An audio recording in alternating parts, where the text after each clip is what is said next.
Common service centre, CSC registration या online आवेदन कैसे करें। दोस्तों, जैसा कि आप जानते हैं कि चाहे केंद्र सरकार की योजनाएं हों या राज्य सरकारों की, जैसे श्रम card, ration card, Aadhaar card, Ayushman card, kiosk banking, pension, insurance आदि कॉमन सर्विस सेंटर के माध्यम से ही आम आदमी तक पहुंचाई जाती हैं। इन सैकड़ों सेवाओं को आम आदमी तक पहुंचाकर बहुत से सीएससी संचालक हजारों लाखों रुपए महीने कमा रहे हैं। लेकिन बहुत से लोग ऐसे भी हैं जो सीएससी लेकर एक रेगुलर और अच्छी इनकम तो जनरेट करना चाहते हैं, लेकिन टीसी एग्जाम क्वालिफाई न होने की वजह से या चेकबुक न होने की वजह से या सीएससी रजिस्ट्रेशन में गलती की वजह से आवेदन रद्द होने के कारण सीएससी नहीं ले पा रहे हैं। तो दोस्तों, इस वीडियो में हमने सीएससी रजिस्ट्रेशन से संबंधित सभी समस्याओं का निराकरण करते हुए पूरी प्रोसेस स्टेप बाय स्टेप बताई है। नमस्कार दोस्तों, आप देख रहे हैं आपका अपना पसंदीदा यूट्यूब चैनल टिप्स हिंदी में। यदि आप चैनल पर पहली बार आए हैं तो चैनल को सब्सक्राइब करने के साथ साथ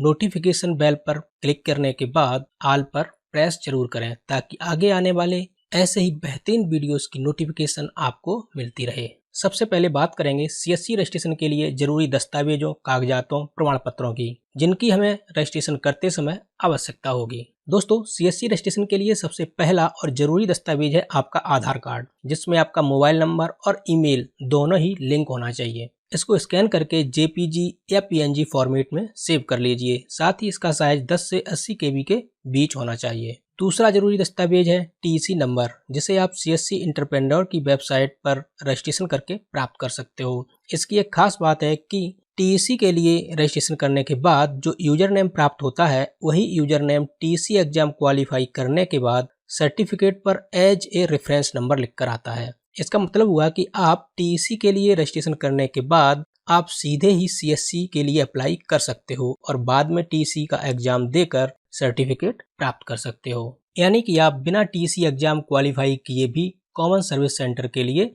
आवेदन कर सकते हो। तीसरा जरूरी दस्तावेज है आपका पैन कार्ड नंबर, जिसमें एग्जैक्टली वही नाम लिखा होना चाहिए जिस नाम से आप सीएससी रजिस्ट्रेशन कर रहे हैं। चौथा जरूरी दस्तावेज है आपके बैंक अकाउंट की चेक, जिसे आप इस तरह से कैंसिल लिखकर जेपीजी या पीएनजी फॉर्मेट में स्कैन करके सेव कर लीजिए। साथ ही इसका साइज भी 10 से 80 केबी के बीच होना चाहिए। यदि आपके पास चेक नहीं है तो आप अपनी बैंक पासबुक को भी स्कैन कर सकते हो, बशर्ते उस पर आपकी फोटो के साथ आपका नाम, bank account number, IFSC code आदि स्पष्ट रूप से लिखा हुआ हो। पांचवें नंबर पर चाहिए आवेदक की पासपोर्ट साइज फोटोग्राफ, जो जेपीजी या पीएनजी फॉर्मेट में हो। साथ ही साइज 20 केबी से अधिक ना हो। साथ ही आपका मोबाइल नंबर जो आधार कार्ड से लिंक है आपके पास में होना चाहिए। इस प्रकार सीएससी रजिस्ट्रेशन के लिए जरूरी दस्तावेज तैयार हो जाते हैं। दोस्तों, यदि आप चाहते हैं कि आपके सीएससी के लिए आवेदन हमारी टीम करे ताकि आवेदन निरस्त होने की संभावना बहुत ही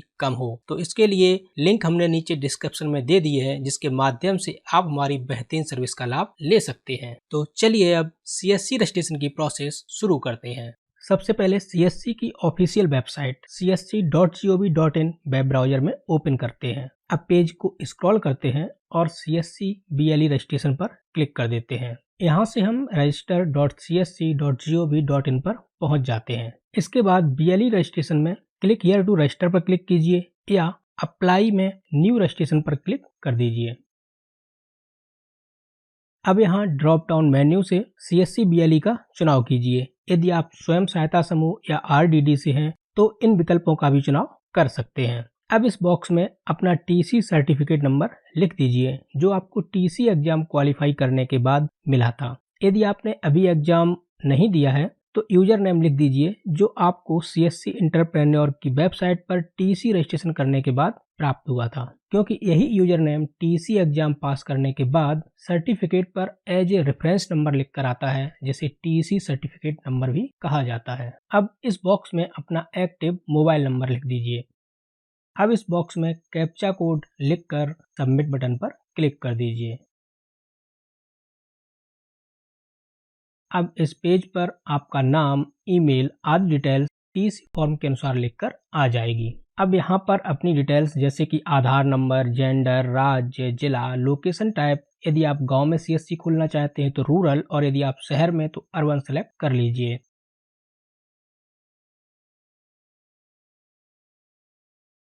ऑथेंटिकेशन टाइप में यदि ओटीपी सिलेक्ट करते हो तो आधार पर लिंक मोबाइल या मेल पर OTP आएगा जिससे डिटेल्स वेरीफाई होगी। यदि FMR सेलेक्ट करते हो तो फिंगरप्रिंट डिवाइस की आवश्यकता होगी, और यदि IIR सेलेक्ट करते हो तो आइरिस डिवाइस की आवश्यकता होगी। अपनी सुविधा अनुसार ऑप्शन सेलेक्ट कर लीजिए। अब इस बॉक्स में कैप्चा कोड लिखते हैं और डिक्लेरेशन बॉक्स को सिलेक्ट करने के बाद सबमिट पर क्लिक कर देते हैं।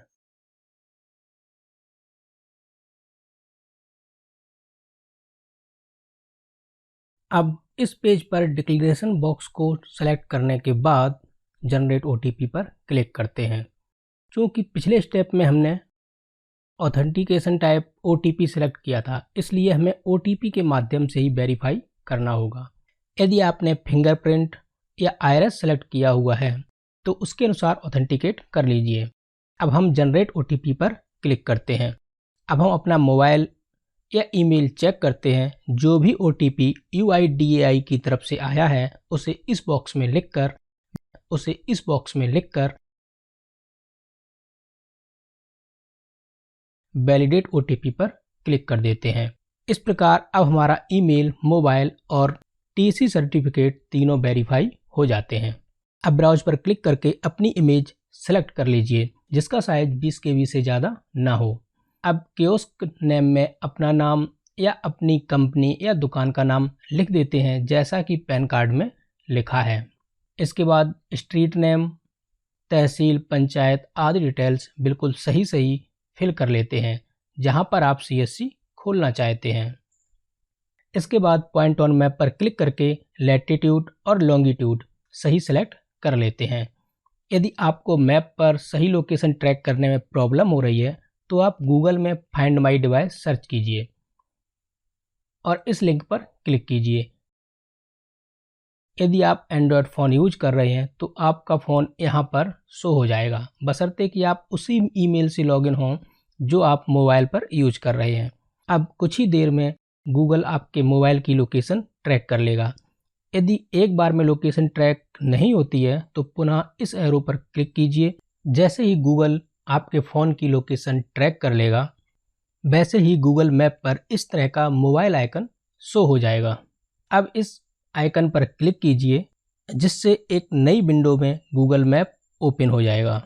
अब यहाँ पर आपका लैटिट्यूड और लॉन्गिट्यूड दिखाई दे जाएगा जो बिल्कुल एग्जैक्ट तो नहीं होगा लेकिन आपको एग्जैक्ट लोकेशन तक आसानी से पहुँचने में मदद जरूर करेगा।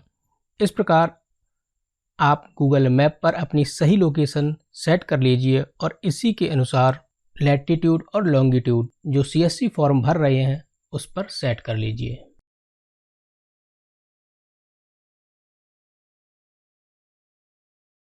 अब पेन टाइप में इंडिविजुअल या कंपनी जो भी आप पर लागू हो सेलेक्ट कर लीजिए। अब इस बॉक्स में पेन नंबर लिखने के बाद वेरीफाई पर क्लिक कीजिए जो आपका नाम पेन डेटाबेस से चेक कर लेगा। यदि नाम मैच कर जाता है तो इस तरह पेन वेरीफाइड लिखकर आ जाएगा।